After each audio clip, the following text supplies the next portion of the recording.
Bueno, bienvenidos a otra entrevista en el marco de nuestro nuevo portal Entredichos, un espacio de discusión de la Facultad de Trabajo Social, y en este caso, mientras estamos viviendo las 10º jornadas que tiene la Facultad de Investigación, Extensión, Docencia y Ejercicio Profesional aquí en nuestra sede.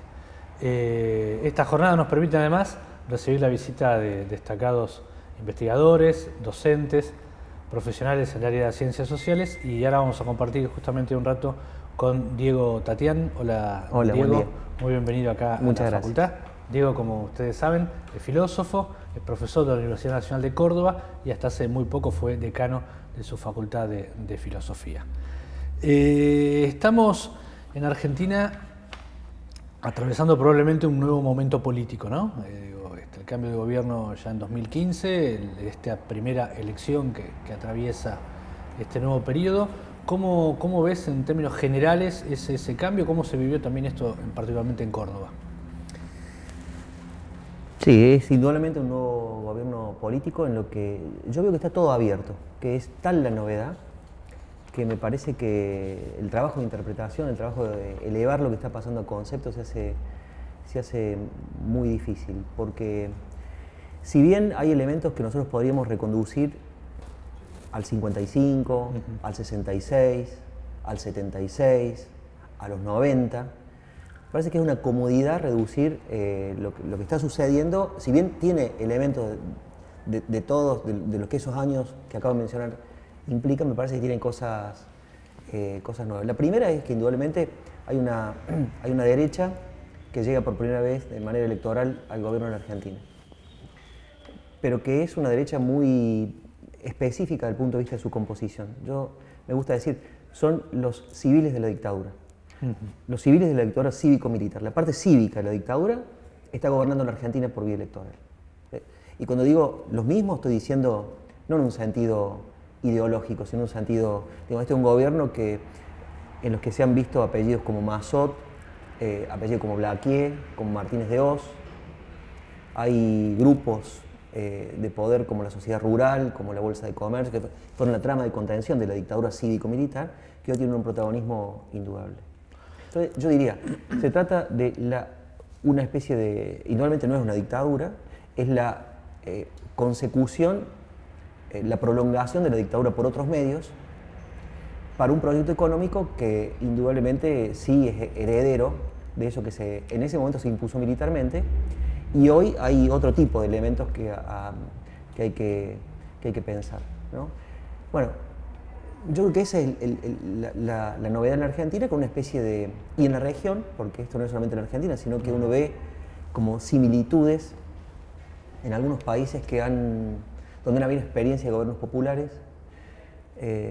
Hay una especie de plan cóndor judicial y mediático, por decirlo de alguna manera, donde se repiten... Creo que en la Argentina el actual gobierno vino a hacer básicamente 3 cosas o 4, me parece, son tareas, ¿no?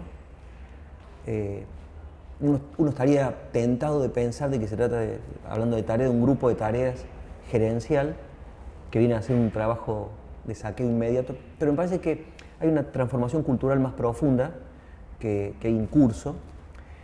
Lo primero es indudablemente haber reinsertado a la Argentina en el circuito financiero internacional. Es decir, un país parcialmente desendeudado o con un desendeudamiento importante, al cabo de pocos meses ya ni se sabe cuánto es la deuda contraída, 100.000 millones de dólares, más los LEVAX ahora. Es decir, ese laburito ya está hecho. Y era lo central, era lo que se venía a disciplinar económicamente, una experiencia con idas y vueltas, pero que había sido muy interesante desde el punto de vista de ciertos pasos hacia una soberanía económica.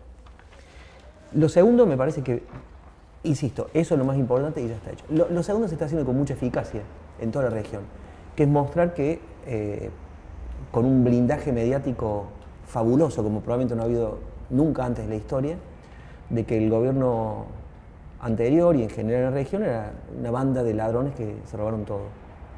Y reducir... Bueno, eso es un poco más difícil, porque no depende simplemente de poner una firma, pero sí cuenta con todos los medios.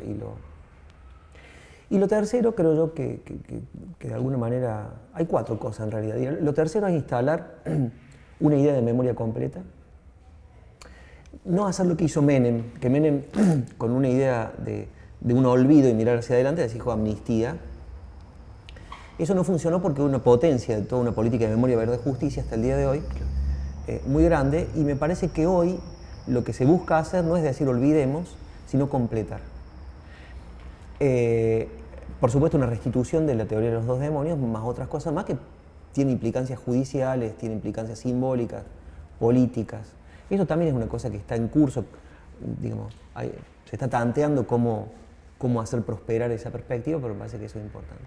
Y lo cuarto, digamos, que mencionaría es quebrar como en los 90, acá sí hay una analogía, una cultura pública argentina que es muy importante, que viene del siglo XIX, no solamente con un conjunto digamos, ahora estamos a las puertas de una reforma laboral similar a la de Brasil que va a producir esto en el mundo del trabajo, pero también hay un problema que tiene el proyecto neoconservador o neoliberal macrista, que es la educación en la Argentina. Digamos, lo que significa la educación pública en Argentina, que todavía es un mercado, es visto como un mercado virgen de cualquier explotación, y vamos hacia una mercantilización de la educación en todos los registros, las reformas educativas, tanto a nivel medio con los que están, digamos, peleando los colegios secundarios en Buenos Aires, como lo que se está preparando en la universidad, apunta a esa dirección. Bueno, esto implica un cambio cultural que, por supuesto, no se está produciendo sin resistencia, y está abierto. Lo único que ojalá esa cultura, ese arte de la resistencia, de este desmantelamiento que tiene ribetes varios, sea de manera política y de manera pacífica, y que no, digamos, me parece que se están creando condiciones para la irrupción de la violencia, y creo que tiene que haber una cultura popular y una gran responsabilidad de la dirigencia política y de la dirigencia de los movimientos sociales para no caer en esa trampa. Y saber que el camino más corto puede ser largo, y tener una paciencia activa para que finalmente esto que hay en marcha no pase. Uh-huh. Bueno, hay un montón de aristas que se abren, ¿no?, a partir de esta reflexión, y cosas que vos escribiste hace poco en Página 12, que salió sobre neoliberalismo y la relación con los principios modernos de la libertad, de la igualdad, digamos, y su dificultad para un modelo que está pensado básicamente en torno a la producción de un mercado financiero, que tiende ya a ser desigualitario y más excluyente que los anteriores modelos industrialistas aún, choca con esos principios que siguen vigentes, digamos, ¿no?, modernos. Y en esa línea hay algo que es muy interesante que dijiste recién en torno a si está la discusión esta, ¿no?, de vieja, nueva derecha. En tus declaraciones parece bastante claro lo de vieja derecha en todo caso, pero digo, está interesante esto si Cambiemos se propone un cambio, si quiere llevar adelante el desafío de un cambio cualitativo en la sociedad, digamos, ¿no? Si quiere cambiar parte de la cultura política, de estos valores que están presentes y que se fueron construyendo a lo largo de décadas, particularmente en las últimas 3, si Cambiemos vos ves que Cambiemos tiene esta expectativa en lo educativo, en lo cultural, de una transformación de las subjetividades, digamos, ¿no?, respecto a la relación con lo político. Sí, yo no tengo duda, yo creo que hay un relato de Cambiemos, no hay simplemente un saqueo movido por un estímulo económico. Digamos, hay una transferencia de ganancias que es impresionante al cabo de un año y medio, pero aparte me parece que hay un relato que busca producir una subjetividad nueva, una subjetividad neoliberal, por llamarla de manera cómoda, digamos, y que tiene en su núcleo el concepto de emprendimiento, digamos, ¿no?, el emprendedurismo, la idea de que una sociedad, romper todos los lazos de solidaridad, y la idea de que hay derechos que son humanos, que son colectivos. Es decir, esto es muy interesante porque una de las grandes contribuciones del pensamiento liberal a la humanidad, diría yo, es la idea de derechos humanos. Es decir, que hay derechos que los seres humanos individualmente, por el solo hecho de serlo, tenemos, y ningún poder constituido los puede tocar. Y los derechos humanos originariamente son, de algún modo, un reaseguro contra el Estado. Por eso nadie puede violar los derechos humanos sino los Estados. Digamos, cuando un taxista dice, bueno, pero y los derechos humanos de los que son atacados contra los delincuentes, mire, maestro, eso no es violación de derechos humanos, es un delito, Claro. como un delito. Los derechos humanos los viola el Estado. Pero después hay una segunda generación de derechos humanos que solo pueden ser garantizados por el Estado, ¿no? Que son colectivos. Digo, la salud, por ejemplo. Si uno deja librada la salud a la espontaneidad del mercado, eso es, digamos, hay un deterioro, queda salud para ricos, nada más. Ese derecho humano reclama, convoca un protagonismo del Estado, la educación o tantos otros. El trabajo mismo, ¿no? Y lo que yo veo que se está destruyendo es esa segunda generación de derechos humanos. Digamos, pensar la democracia en términos de derechos colectivos, que en definitiva las personas somos en función de las condiciones políticamente creadas para que nos desarrollemos de una manera o de otra con otros, y no simples átomos sociales que con una autopercepción de que si fracasamos es culpa nuestra y que si llegamos también es culpa, digamos, es mérito nuestro. La idea de meritocracia es muy fuerte. Entonces me parece que eso cambia culturalmente toda una manera de percibirse de una sociedad. La idea de competencia es una idea muy fuerte en ese relato, en el doble sentido de la palabra, de que la sociedad es una competencia entre personas, pero también que hay competentes e incompetentes, Claro. y que la resolución de los problemas sociales debe estar en manos, por decir así, de los que son competentes para pensar. Es decir, una despolitización de ese punto de vista muy fuerte. Y bueno, me parece que en la Argentina no es tan fácil que eso suceda, ¿no? Porque, no sé, yo creo que el gran norte de la derecha argentina ha sido siempre Chile. Pero Argentina no es Chile culturalmente, digamos, quiero decir, no. Y entonces, bueno, pero eso está en marcha. Yo creo que no es una cosa inmediata, sino que es un cambio cultural lo que el neoliberalismo en su versión, en su variedad macrista se propone, y sobre todo me parece a mí que hay una producción y reproducción ideológica que los medios cumplen todavía. Yo no daría tan fácilmente vuelta a la página del poder de los medios en la conciencia de las personas y en la percepción de las personas. Hay una población televidente, por decir así, muy, muy importante que es afectada por ese poder ideológico y que eso no es una cosa a minimizar.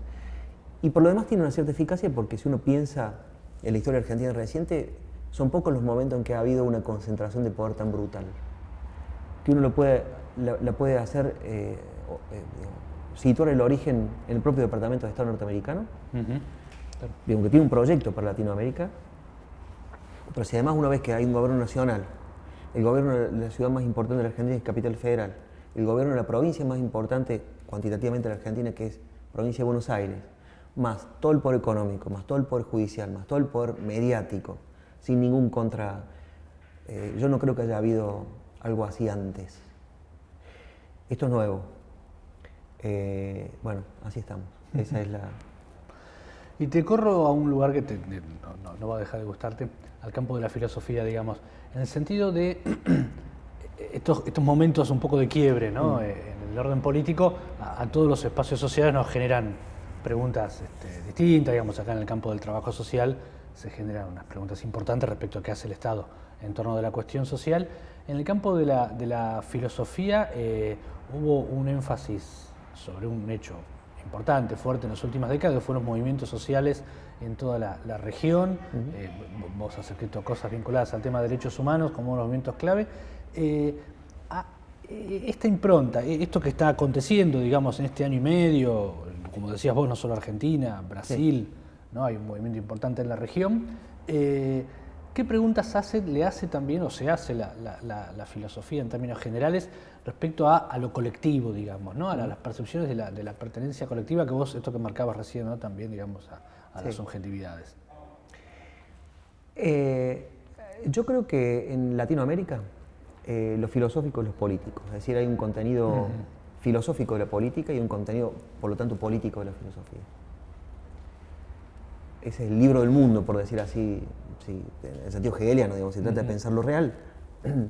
Y la novedad y lo que genera permanentemente significado para el cual es necesario acuñar conceptos nuevos, eso está en la calle, está en la política, está en esa vivacidad, digamos, social que no es nueva, por decirlo, pero que ahora ha tenido indudablemente una configuración muy particular. Y de ese punto de vista, si nosotros tomamos en consideración ciertas corrientes de la filosofía europea en las que hemos sido formados todos, en particular cierta filosofía libertaria de cuño francés o continental, nombres de Badiou, de Rancière, de Agamben y demás, que son indudablemente centrales en la discusión filosófica, me da la impresión de que, sin embargo, ha pasado algo en las últimas décadas en Latinoamérica tan intenso que lo pensado por ellos no daba cuenta de lo que pasaba acá, que había que pensar por cuenta propia, claro, por decir así. Además no tienen por qué...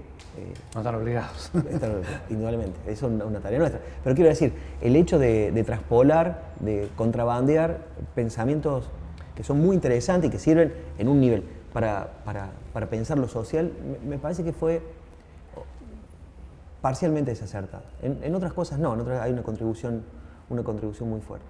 Y entonces me parece que la filosofía se ve confrontada con un hecho filosófico muy, muy medular, que tiene que ver con los movimientos sociales, como os decía, con un hecho de una singularidad impresionante que es el movimiento de derechos humanos en la Argentina. Yo creo que es el más importante del mundo, ¿no? Uh-huh. Probablemente, bueno, o uno de los más importantes del mundo. Una cosa de una intensidad, de una persistencia, de una capacidad de producir efectos políticos en la sociedad a lo largo de 40 años, verdaderamente impresionante. Eso ha producido, motivado muchas preguntas de orden filosófico. Y la filosofía tiene que plantearse, digamos, en esta conversación sobre todas las cosas, que es la filosofía, cómo intervenir, cómo entrar en interlocución con la perspectiva puramente política, la de las ciencias sociales y la de una ciudadanía que está pensando también, ¿no? Pensando cosas. Ahora, hay una cosa curiosa que también hay que afrontar. Yo tengo la impresión de que el gobierno de Macri tiene un vínculo particular con la filosofía, en detrimento de las ciencias sociales. No solo porque está Alejandro Rosichner, y no solo él, ¿no? Un poco motivando ciertos núcleos del relato macrista, sino uno lo ve en hacer grandes festivales filosóficos, la Noche de la Filosofía, por ejemplo, donde las preguntas no tienen que ver con la cuestión social precisamente, o no medularmente. Un poco se trata de dejar de ser crítico y pasar a ser optimista y entusiasmado. Uh-huh. Claro. Y hay una filosofía para eso. Digamos, se recurre a la filosofía, no a las ciencias sociales.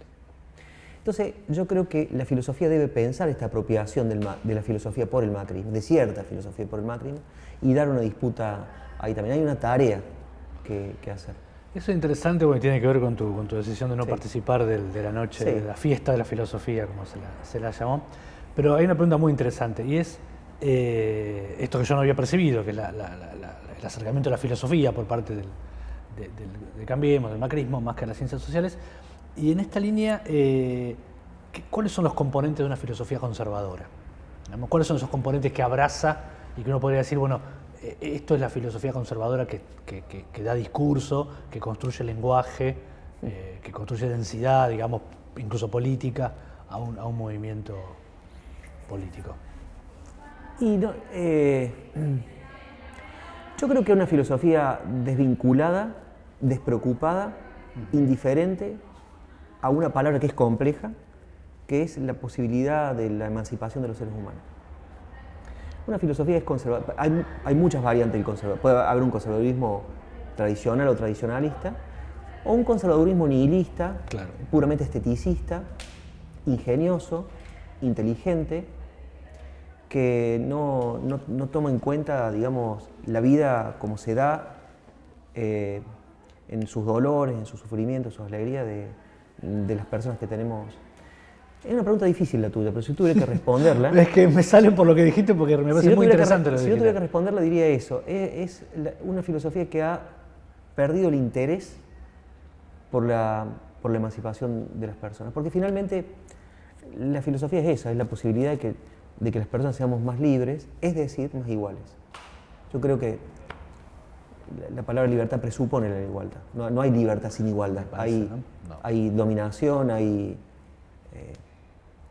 predominio de una clase sobre otra, pero no. Entonces, construir una libertad común, pensar lo común para construir una libertad pública, digamos, donde las personas puedan pensar, donde las personas puedan imaginar, donde las personas puedan ejercer su humanidad. Yo creo que esa es una tarea filosófica. Interesante, ¿no? La pregunta sí. Tiene que ver con lo que en realidad la formulaste vos mismo, digamos, porque me pareció muy interesante eso. Y en la medida en que, de alguna manera, todas esas preocupaciones de la filosofía, digamos, ¿no? Con sus distintas corrientes, digamos, no tiene por qué ser solo el existencialismo, digamos, no, sí. en pensar la cuestión más trágica de la vida, digamos, ¿no? Con esa encerrona que empuja a este pensamiento, que a veces es filosofía y a veces es un poco más básico, al tema de la alegría exclusivamente, digamos, ¿no? Sí. Que es algo que todos disfrutamos, la alegría, ¿no? Desde luego, y anhelamos, pero como que la encerrona en torno a una alegría, vos decías, descarnada, usaste otro término, sí. Me parece, ¿no? Como sacada de contexto, no preocupada por el contexto, ¿no? Sí, hay una ideología de la alegría. Claro. Esa línea. ¿No? A mí me interesa mucho un filósofo que es Spinoza, que tiene centralmente esa palabra, pero es una alegría que no ideología, una alegría que está, digamos, que arraiga, que está inscripta en lo negativo de la vida humana. Él viene de un pueblo que es el pueblo judío, que ha sido perseguido a lo largo de la historia, sabía de qué se trata, es decir, sale de ahí. No una alegría pavota, digamos, pum para arriba, claro. Sin importarte absolutamente, lo único que vale es tu alegría y tu desarrollo, tu autodesarrollo. Me parece que eso es indudablemente así. Pero una cosita que quería decirte en relación a lo anterior. También creo que hay una filosofía que no es inmediatamente política y que se ocupa de lo que es minoritario y de lo que es raro. Uh-huh. Digamos, hay una tarea, uno puede ocuparse de un fragmento de Heráclito, digamos, de antes de Cristo, y trabajar ahí. Eso es una tarea enormemente noble que la filosofía ha hecho y debe seguir haciendo, ¿no? Claro. Debe seguir haciendo, no es cuestión de poner el pensamiento por un embudo a la cuestión, porque además no es... Lo único que digo es que qué es lo que le da sentido a nuestras ocupaciones, a la vida de las ideas, al trabajo por años en un fragmento de Heráclito, qué es lo que le da sentido. Esa pregunta, si nosotros el trabajo filosófico lo autonomizamos, lo independizamos de esa pregunta, que finalmente lo que da sentido son los otros, ¿no? Claro. Ahí perdemos el norte, creo yo, ¿no? No es una normativa ni una preceptiva de que la filosofía debe hablarle a todo el mundo de la misma manera, igual para todo y para que todos comprendan. Incluso hay cosas críticas de la filosofía que debe mantener una exigencia de lenguaje como ha sido su tradición, ¿no? Sí, claro, un esfuerzo del pensamiento. Indudablemente, ¿no? indudablemente. Sin duda. Por eso yo creo, pero ese matiz quería marcarlo, porque me parece que además si no es la filosofía, el arte, ciertas prácticas de lenguaje, cierto juego de lenguaje que se ocupa sobre los matices, sobre lo minoritario, claro, sobre lo inútil, no lo hace nadie, y eso forma parte de la vida humana de la libertad humana de manera central, ¿no? Totalmente. Y hay otra palabra que es, aparte de la alegría, ¿no? Yo venía, si uno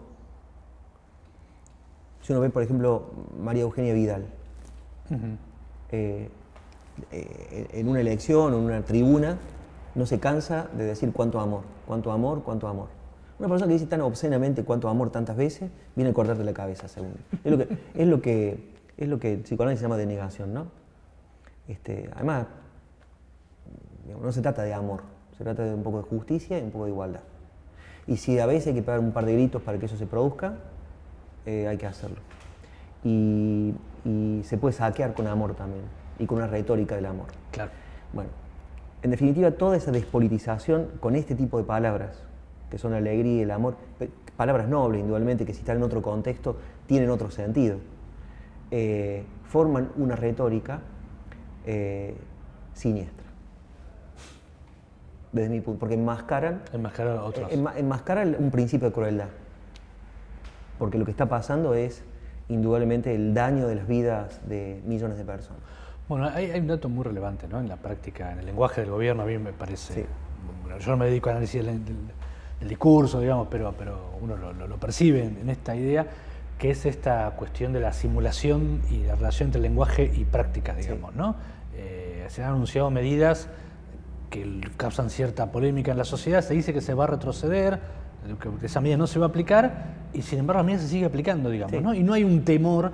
Y en eso, esto que vos decías, me parece interesante esto de hablar mucho del amor, pero uno lo que puede ver que con cierto asombro, y que no repercuta eso en términos electorales, porque al gobierno le ha ido bastante bien en estas elecciones preliminares, es que se establecen pocos mecanismos de mediación y comunicación efectiva, los vasos comunicantes, con el contorno de la sociedad civil, ¿no? Digamos, hay un lenguaje que se utiliza recurrentemente en varios discursos, que es o muy superficial o en algún sentido de simulacro, digamos, ¿no? Con esto del amor, o no hay una interpelación directa a elementos, salvo estos superficiales, digamos, ¿no? Sí.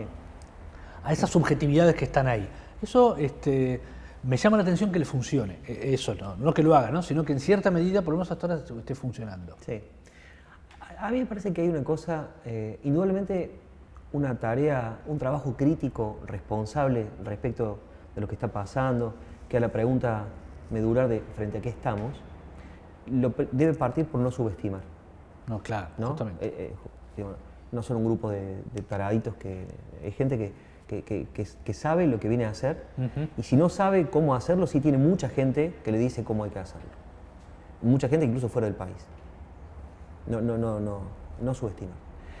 Pero tampoco fascinarse con técnicas de dominación como si fueran genios, digamos, porque eso es muy propio de cierta politología, de que lo que funciona, conservar una instancia crítica en relación a eso, que es nuevo pero es viejo también, y ser capaz de producir otra cosa y otro significado, me parece que ese es el lugar, creo yo, a mantener. Y después es indudable que hay una cosa que se podría pensar incluso geográficamente, ¿no? O topológicamente.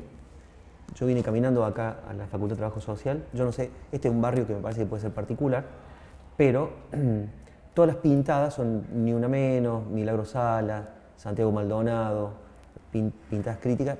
Eso pasa en todas las ciudades.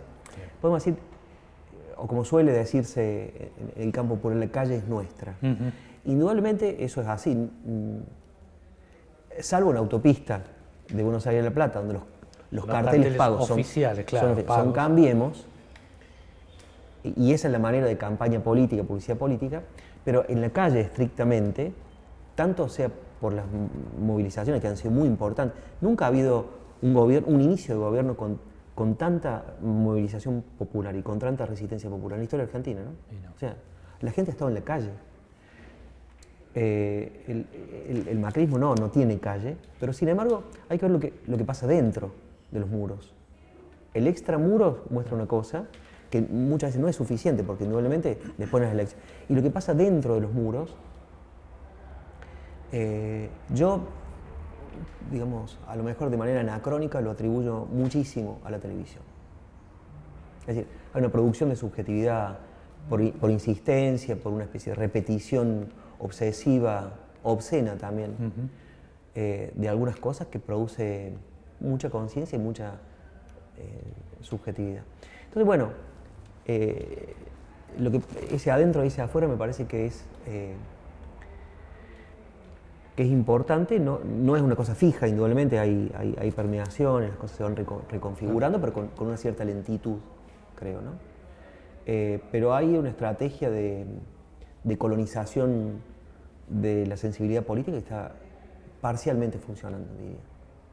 Efectivamente. Ahora, de otro punto de vista, yo pensaba, digamos, la elección de la provincia de Buenos Aires, donde hay una figura como la de Cristina, una expresidenta, que ha estado siendo sometida desde su gobierno, pero en este último año y medio, de una manera escandalosa, digamos, a una, bueno, malversación de su experiencia política, de su figura, las 24 horas del día, que no ha pisado, como dijo, un spot televisivo en campaña y ganó la elección a la provincia de Buenos Aires. Yo diría Claro, marca límites. Yo diría que es un milagro. Eso no puede en ningún mundo posible, salvo en Argentina y en Buenos Aires suceder, ¿no? Bueno, eso quiere decir que hay una Argentina que está afuera, que no está dentro, que está afuera. Es decir, que hay construcciones, ¿no? Distintas. Y sí.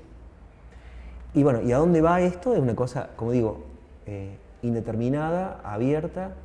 Me parece que hay que estar preparados a una paciencia activa, como me gusta decir a mí. Es buena la definición. Bueno, Diego, agradecerte mucho este momento para Entredichos, para acá de facultad. Y bueno, nos seguimos en contacto en cualquier momento. Muchas gracias. Muchas gracias.